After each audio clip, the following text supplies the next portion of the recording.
Okay, अभी कौन सा सम करना है?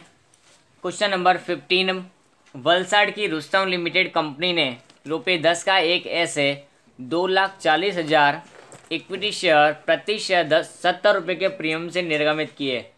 2,40,000 हमारे इक्विटी शेयर हैं, 10 रुपये का एक है और 70 रुपये इनके पास प्रीमियम है। तो पहला हम इतना लाइन लिख देते हैं,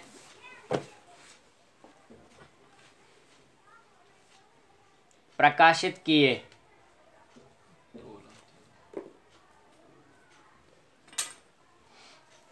कितने? 2,40,000 इक्विटी शेयर,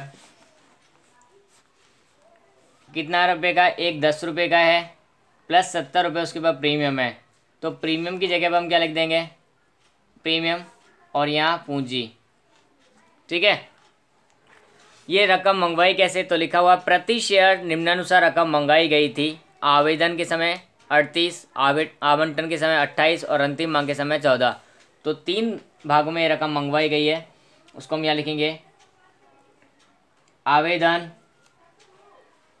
आवंटन और अंतिम मांग।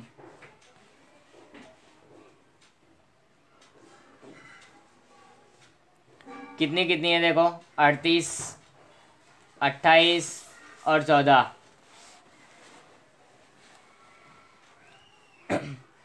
अब यहाँ लिखा हुआ है 38 के साथ में ब्रैकेट में लिखा 35 रुपये प्रीमियम के साथ। तो देखो प्रीमियम कितना है इस पर? 35।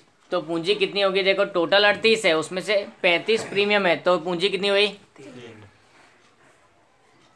इसी प्रकार सेकेंड नंबर पर आवंटन के समय 28 रुपये कुल मंगवाए, उसमें से 25 प्रीमियम के साथ है। तो 25 प्रीमियम, तो बचे कितने? 3 रुपये, वो हमारी पूंजी हुई। लास्ट में 10 रुपये प्रीमियम है 14 में से, तो बचा कितना?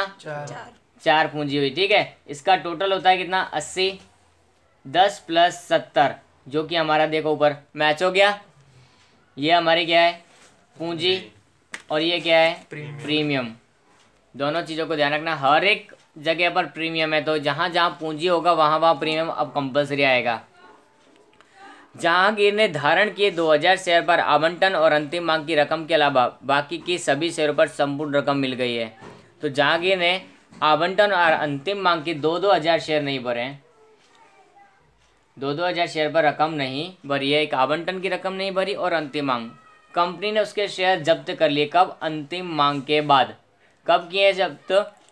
तो देखो लाइन पूरी ड्रॉ हमने कब की है? अंतिम मांग के बाद की, यानी कि एक ही बार जब्ती है यहाँ पर। तो इज इट ओके? जब्त किए और ये शेयर 40% प्रीमियम से संपूर्ण भरपाई के रूप में जोसेफ को पुनः बेच दिए।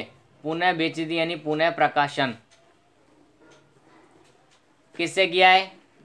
40% प्रीमियम से, यानी कि 10 रुपये का एक शेयर था और 40% प्रीमियम, यानी कितना हुआ? 10 + 40%, यानी कि 14 रुपये हुआ। 10 + 40% करोगे तो कितना आएगा? 14 आएगा। 10 + 40 नहीं कर देना है हमको, 10 + 40 तो गलत हो जाएगा। हमको 40% शब्द बोल रहा है इन लोगों ने, 40%, यानी कि 10 का 40% 4 रुपये होता है। तो 10 + 4 यानी कि 14 रुपये। इस सवाल में मिस्टेक होने के चांसेस सिर्फ यहीं पर होते हैं कि 10 + 40 कर दो तो 50 हो जाएगा। That's a big mistake. तो यहाँ पे क्या करना है हमको? 10 + 40% का बोला है उन्होंने, तो प्रतिशत का चिन्ह लगाना है। फिर हमारे पास कितना आएगा? 14 रुपये आएगा। उससे हमको पुनः प्रकाशन करना है। बस आगे अब इनको प्रविष्टियाँ करनी है, वो हम प्रविष्टियाँ करेंगे।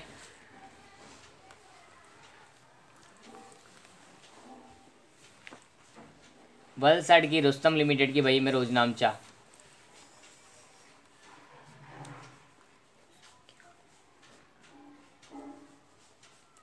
पहली एंट्री देखो, यहाँ पर हमको कोई इन्फॉर्मेशन नहीं है कि कितने आवेदन पत्र मिले।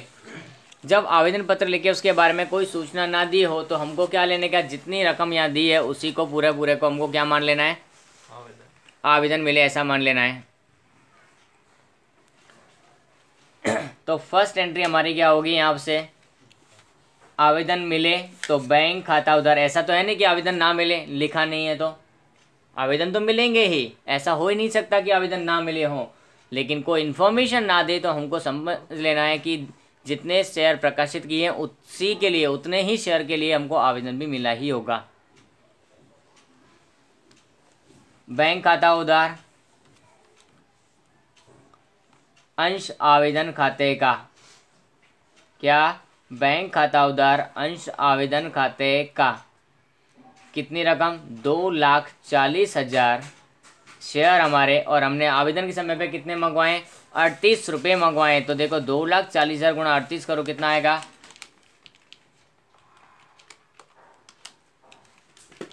91,20,000।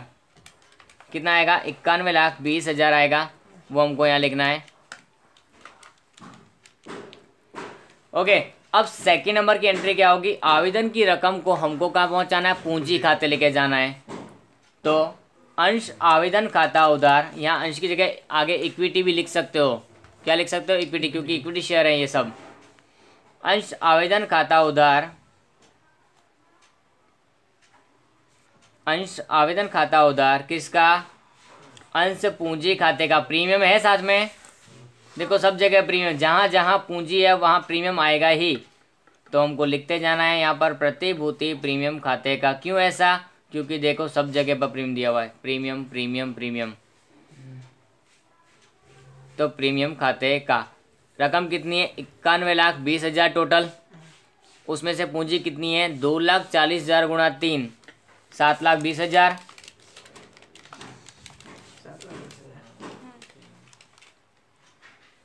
और जो बाकी की रकम बची 2,40,000 गुणा 35 हो जाएगी, क्योंकि 35 रुपये हमारा प्रीमियम है। 84 लाख, 84 लैक्स। ये दूसरी एंट्री हमारी पूरी हो गई। अब तीसरी एंट्री क्या करेंगे, हम आवंटन की रकम मंगवाएंगे। क्या करेंगे, आवंटन की रकम मंगवाएंगे। तो यहाँ लिखेंगे अंश आवंटन खाता उधार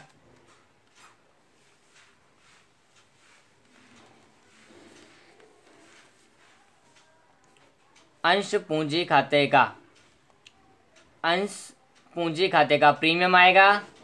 यस, प्रीमियम सब जगह तो अब आएगा ही, और प्रीमियम हमेशा पूंजी के साथ ही आता है। तो प्रतिभूति प्रीमियम खाते का पूंजी के साथ, यस और नो।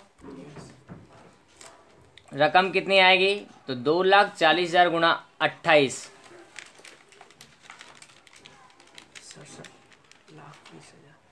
67,20,000 आया।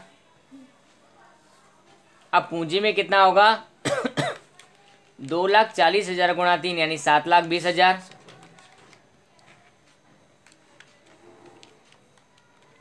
उसके बाद जो रकम बचेगी 60 लाख, वो कहाँ चली जाएगी हमारी, प्रतिभूति प्रीमियम कितना होगा, 60 लाख हो। कैसे, 2,40,000 गुणा 25 करके देखोगे तो भी वो आ जाएगा।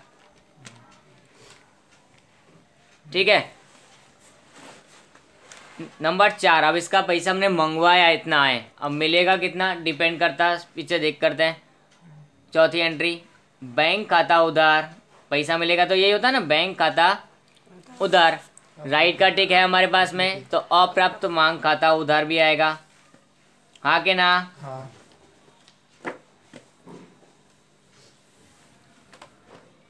और किस बात का पैसा मांग रहे हैं हम, आवंटन का। तो क्या लिखेंगे, आवंटन अंश आवंटन खाते का।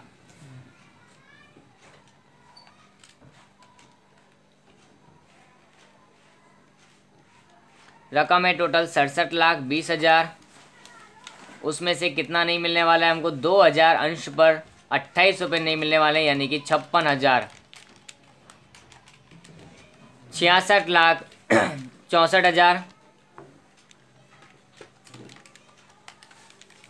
ये रकम हमको मिलने वाली है, वो आएगी। इसमें से इसको माइनस करो तो ये रकम हमको मिल जाएगी 66,64,000।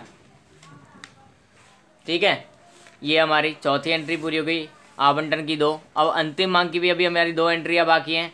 तो पांचवी एंट्री हमारी होगी अंतिम मांग के लिए, अंश अंतिम मांग खाता उधार, अंश अंतिम मांग खाता उधार किसका, अंश पूंजी खाते का। ये अंतिम मांग किसका भाग है, पूंजी का एक भाग है, इसके लिए अंश पूंजी खाते का। प्रीमियम है साथ में, तो प्रतिभूति प्रीमियम खाते का। प्रतिभूति प्रीमियम को पहले अंश प्रीमियम ही कहा जाता था। प्रतिभूति प्रीमियम खाते का, ठीक है। अब रकम कितनी होगी, तो 2,40,000 गुना 14,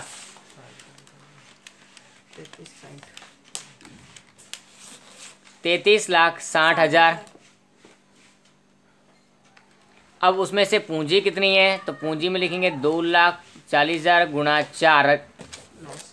पूंजी कितना देखो यहाँ लिखा है 4 रुपये और प्रीमियम में 10 रुपये, तो यहाँ पर आएगा 9,60,000 रुपये। बाकी बचा कितना 24 लाख, 2,40,000 गुना 10, तो ये हमारा क्या आ जाएगा, प्रतिभूति प्रीमियम हो जाएगा। उसके बाद आगे चलना है, नेक्स्ट एंट्री, इसकी रकम मिलेगी, ये हमने मंगवाई एंट्री, बराबर मंगवाई उसकी। अब रकम मिलेगी, रकम मिलेगी तो एंट्री क्या होती है,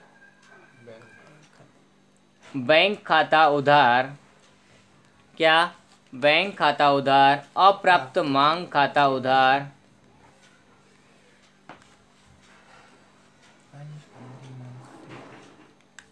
अंश अंतिम मांग खाते का। किसकी रकम मंगवा रहे हैं हम, अंतिम मांग की, इसलिए क्या आएगा, अंतिम मांग खाते का।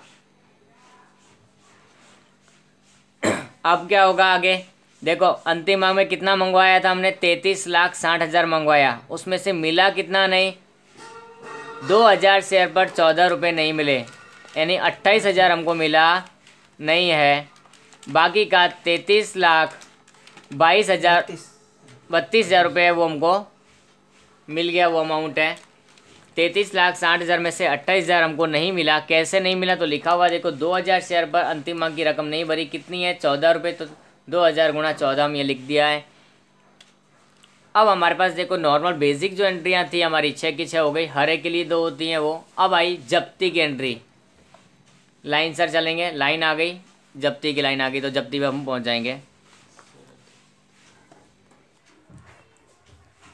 7वीं एंट्री हमारी जब्ती की है। जब्ती की एंट्री होती है अंश पूंजी खाता उधार, क्या, या तो शेयर पूंजी खाता उधार। प्रीमियम की रकम भी नहीं मिली दिख रही है, तो हम यहाँ क्या लिखेंगे, जब प्रीमियम की रकम ना मिले तब प्रतिभूति प्रीमियम खाता उधार होता है। कब, जब प्रीमियम की रकम ना मिले तब प्रतिभूति प्रीमियम खाता भी क्या होता है, उधार होता है। तो हमने वो उधार कर दिया, किसका, अंश जब्ती खाते का, किसका, अंश जब्ती खाते का। और किस वजह से जब्ती हुई है, ये आवंटन और अंतिम मांग की रकम ना भरने के कारण। तो अंश आवंटन खाते का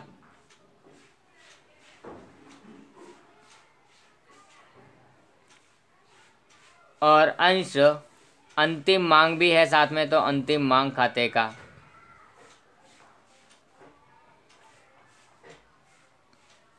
ठीक है, अब एंट्री तो हमने लिख दी, अब इसके अंदर रकम लिखनी है। शेयर कितने हमको जब्त करने हैं, जितनी रकम पर हमको, जितने शेयर पर रकम नहीं मिली तो 2,000 शेयर है।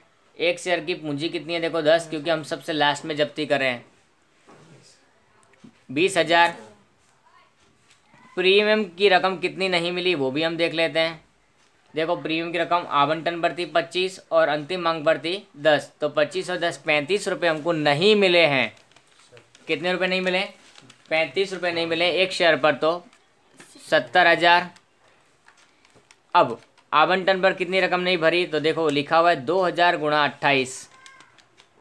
कैसे पता चला, तो लिखा है 2,000 गुणा 28 और 2,000 गुणा 14 अंतिम मांग पर भी है। 56,000 और 28,000।